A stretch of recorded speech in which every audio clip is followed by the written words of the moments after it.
Let's create a cloth simulation in Blender. Start by scaling down the default cube on the Z-axis to create a thin plane.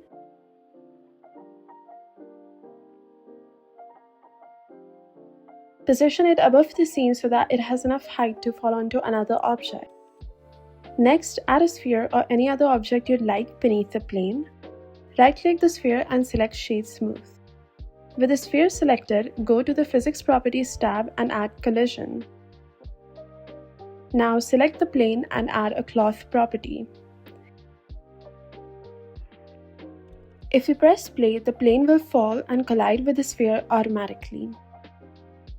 At this point, the cloth looks very stiff because it doesn't have enough geometry. To improve this, subdivide the plane once. When you press play again, the cloth deforms a little more naturally as it collides with the sphere.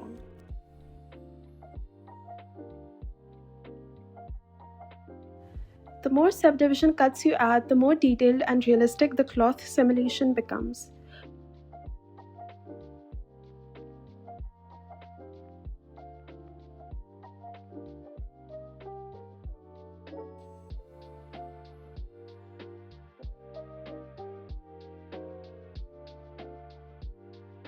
For my scene, I've also added a background plane and some basic lighting. Now let's create the materials. For the glass cloth effect, select the cloth object and go to the Object Properties. Under Ray Visibility, disable Shadows. Select the sphere and create a new material. Lower the roughness and increase the metallic values to give it a glossy appearance. Then select the cloth and replace the principal BSDF with a glass BSDF shader.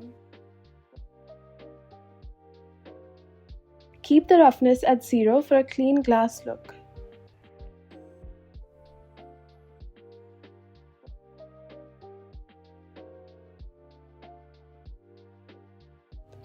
If you'd like the cloth to interact with the background as well, select the background plane and add Collision.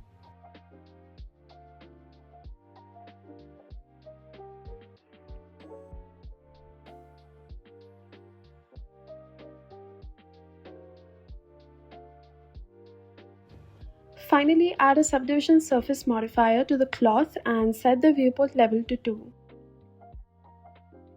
This smooths the mesh while keeping the simulation lightweight.